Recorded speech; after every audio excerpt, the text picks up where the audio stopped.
Hey, Zach and Matt here courtside. Just seconds ago, Trinity gets a 73-69 win over Wesleyan to advance to the championship game on Saturday.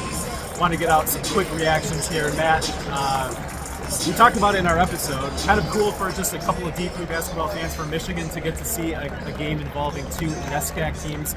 We don't get to see NESCAC games in person often, so while these teams, these fan bases maybe weren't so excited to see a familiar face, it was kind of a cool opportunity for us neutral observers. Our first NESCAC game, it happens to be in the national semifinal, but that's just how it goes. I think right out of the gate, Zach, one of the things we were talking about for this matchup was how physical it was for both teams. They were making it really difficult on opposing offenses. The refs were kind of letting it go, I think in a good way, a way that I like to see basketball being played, tough defense being rewarded. They weren't calling too much ticky-tack stuff, at least early in the game. But really impressive from these two teams that they were doing defensively and physically out here in Fort Wayne.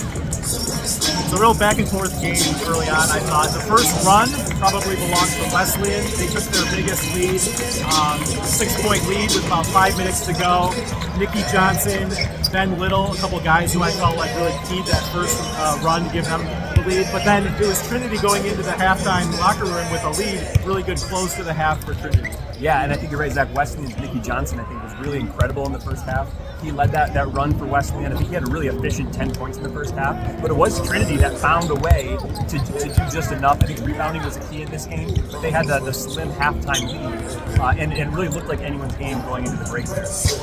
Yeah, the rebounding is one of the keys that I really wrote down in my halftime notes. Trinity was +9 on the boards, and even though the shooting percentage was a little bit lower, they were able to just get more shots up as a result of that rebounding advantage. Also a slight advantage from the free throw line. So Trinity goes into halftime with a small lead. They come out pretty strong to start the second half, and I think it was a 7-point game. I tweeted out, this could be a potential danger zone for Wesleyan. I feel like this is what we've seen from Trinity. Maybe play some close first halves, come out, get a little bit of a lead, go on a run in the second half and really take command of the game. In a lot of ways they did that, but credit Wesleyan for not folding under that. This was very much a game down the stretch, but I think we kind of saw that signature Trinity run, but maybe something different than what we've seen from other games is that Trinity really wasn't able to bury Wesleyan and put this game out of reach with like 8 minutes to go. Wesleyan hung around, they were able to claw back into it. I was wondering, was Trinity trying to run out the clock too early? I don't really think they were trying to run out the clock. I think they were just running their offense, and Wesleyan was playing tough defense, making it tough on them, and was able to kind of climb back into the game. Wesleyan made it really tight. Nicky Johnson 3 had it down to about 5 points to 3:30. They got that down to 3 points at one point. Trinity was having trouble hitting from the free throw line, but I think they did just enough defensively. They did just enough on the glass. Rebounding was a huge advantage. Second chance points was a huge advantage for Trinity. Just enough to keep them on top of Wesleyan, not let that big Wesleyan run bother them, and come away with the victory here. Shane Regan scored at one point in the second half, and I felt like it had been a quiet day for him. Looked down, with that bucket, his point total was at 8, but I thought he was one of those guys that was really good in helping bring Wesleyan back into the game. A couple baskets, a big 3-point shot, a couple really nice finds, passing the ball to teammates, getting some easy buckets.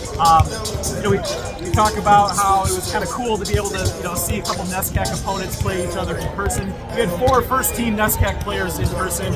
Shane Regan, one of those. Nicky Johnson, we've talked about. Henry Vetter, and also Darrell Okorogo. Really cool to see those players, and I felt that a lot of times in this game, the best players were the best players. Always fun to see them playing well in this big stage. Yeah, Okorogo was great. I think he had a double-double. He was big with a lot of rebounds. Yeah. I think he had a big free throw rebound on the offensive glass to keep Trinity having another possession. I think that was one of the themes of the game, was extra possessions. Lazar was great for Trinity. I think he had a double-double as well. So really, in a game like this, 2 good teams, individual efforts really play into it, and I think we saw some, especially for Trinity down the stretch, both teams had great individual efforts. Trinity victorious, just had just enough to overcome Wesleyan. All right, so we'll head into the official post-game press conferences for both teams, so we'll leave it there for now, but Trinity on to the championship game on Saturday. And with a lot of arena noise, hopefully you can hear this.